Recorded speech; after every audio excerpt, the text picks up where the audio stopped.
Kolkata high court ने चुनाव के बाद हुई हिंसात्मक घटनाओं को लेकर जांच के आदेश दिए हैं और इस पर बीजेपी का कहना है कि अब बंगाल की जनता को न्याय मिलेगा। साथ ही पश्चिम बंगाल सरकार की हकीकत दुनिया के सामने आ जाएगी। इसी मामले पर बीजेपी आईटी सेल के हेड अमित मालवीय से बातचीत की हमारी संवाददाता ममता चतुर्वेदी ने।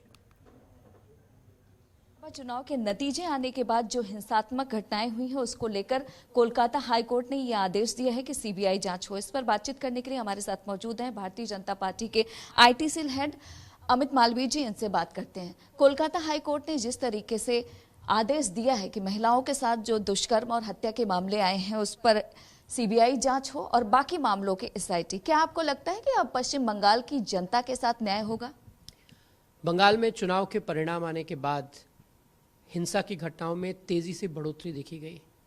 महिलाओं के साथ सामूहिक दुष्कर्म की घटनाएं, लोगों के घर तोड़ने की घटनाएं, लाखों लोगों को बंगाल छोड़कर अन्य प्रदेशों में रहने के लिए मजबूर किया गया, सिर्फ इसलिए क्योंकि ये लोग या तो भाजपा के कार्यकर्ता थे, समर्थक थे या वोटर थे। और ये सारी घटनाओं को अंजाम देने वाले लोग तृणमूल कांग्रेस के कार्यकर्ता और नेता थे। वहाँ का प्रशासन, पुलिस सब तृणमूल कांग्रेस के साथ लामबंद होकर उनका सहयोग कर रहे थे और शय दे रहे थे। ऐसे में कई महिलाओं को सुप्रीम कोर्ट तक आकर अपनी याचिका देनी पड़ी।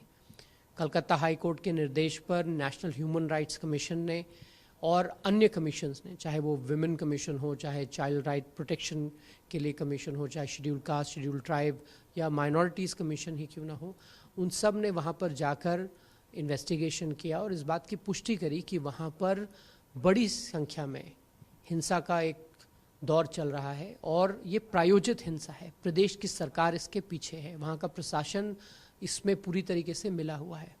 आज जो हाईकोर्ट का निर्णय आया है उसके बाद जितने भी रेप और मर्डर के केसेस थे वो सीबीआई को इन्वेस्टिगेशन के लिए दे दिए गए हैं और पोस्ट पोल वायलेंस की जो घटना थी उसकी इन्वेस्टिगेशन एक कोर्ट मॉनिटर्ड एसआईटी के द्वारा होगी।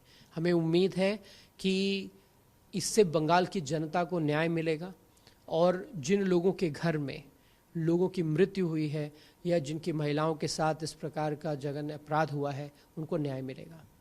5 जजों की खंडपीठ ने यह भी फैसला सुनाया है कि जो पीड़ित हैं उनको डायरेक्ट मुआवजा दिया जाए। क्या आपको लगता है कि पश्चिम बंगाल की जो सरकार है वो सीधे मुआवजा देगी?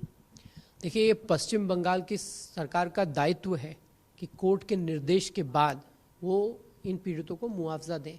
हम ये सुनिश्चित करवाएंगे कि पश्चिम बंगाल की सरकार इन लोगों को मुआवजा दे और इनको न्याय मिले। वक्त देने के लिए शुक्रिया। कैमरा पर्सन शेरा सिंह के साथ ममता चतुर्वेदी, जनतंत्र टीवी, दिल्ली। खबरों के निष्पक्ष विश्लेषण के लिए सब्सक्राइब करें Jantantra TV and press the bell icon. Never miss any update.